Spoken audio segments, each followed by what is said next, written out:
မိုင်မုံစီယာတော်ဟောတဲ့နဂါးကြီးတကယ်ရှိကြောင်းသက်သေထွက်ပြီး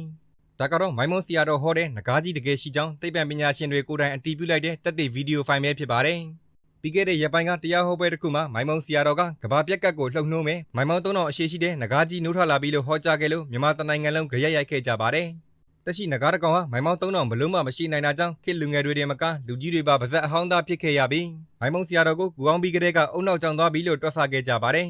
ဒါပေမဲ့လည်းတစ်ဖက်တစ်လမ်းကပြန်တွေးကြည့်လိုက်တဲ့အခါမှာတော့ဆရာတော်ဟောတဲ့နဂါးကြီးကသိပ္ပံနည်းအရာတကယ်ရှိနေတာကိုတွေ့လိုက်ရပါတယ်။ဘာကြောင့်လဲဆိုတော့ဟိမဝန္တာတောင်တန်းကြီးကိုဥကောင်ပြုပြီးကချင်ပြည်နယ်တောင်ဘက်ကနေမုဒ္ဓမပင်လယ်ကွေတဲကိုစီးဆင်းသွားတဲ့ငလင်ပြည့်ရွေ့ချောင်းကြီးကမိုင်မောင်း3000ခန့်ရှိလျားလို့ပါပဲ။ Atlas လို့ခေါ်ပြီးဒီပြည့်ရွေ့ချောင်းကြီးရဲ့အလယ်ပိုင်းနဲ့နောက်ဘက်ခြမ်းကမိုင်မောင်း1500ရှိလျားပါတယ်။အရှိတ်ချမ်းနဲ့ကွေဆင်းသွားတဲ့အပိုင်းကမိုင်မောင်း800ကျော်လောက်ရှိလျားပြီးတောင်ဘက်ကိုဆင်းလာတဲ့အမိပိုင်းကတော့မိုင်မောင်း950လောက်ပဲကျန်ပါတော့တယ်။ဒါကြောင့်ဟီမာလီယန်ဖော့အစကနေစကိုင်းပြည့်ရွေ့အစုံမုဒ္ဓမခွေနာကနေပင်လယ်ထဲဆင်းသွားတဲ့နေရာအထိအလုံးပေါင်းကြည့်လိုက်မယ်ဆိုရင်မိုင်မောင်း3000ကျော်လောက်ရှိလျားသွားပါတယ်။ဒါကြောင့်ဆရာတော်ဟာဒီငလျင်ပြည့်ရွေ့ကြီးနိုးထလာမဲ့တဘာဝဘေးတွေကိုအဘိညာဉ်နဲ့ပြေးမြင်တာကြောင့်မိုင်3000ရှိတဲ့နဂါးကြီးလို့တင်စားခဲ့သလားလို့တွေးစရာရှိပါတယ်။အကယ်၍များဆရာတော်ပြောတဲ့အဲ့ဒီနဂါးကြီးလောက်ကခဲ့မယ်ဆိုရင်လည်းတကဘာလုံးအုံကြွကြွဖြစ်ပြီးအလောင်းတွေတောင်းလို့ပုံသွားနိုင်ပါတယ်။လူတိုင်းနားလည်အောင်ဥပမာပေးရမယ်ဆိုရင်နဂါးကြီးရဲ့ဥကောင်ပိုင်းဟာဟိမဝန္တာတောင်တန်းကြီးဖြစ်ပါတယ်။အလယ်ပိုင်းကချင်ပြည်နယ်ကနေတောင်ဘက်ကိုကွေဆင်းလာတာဖြစ်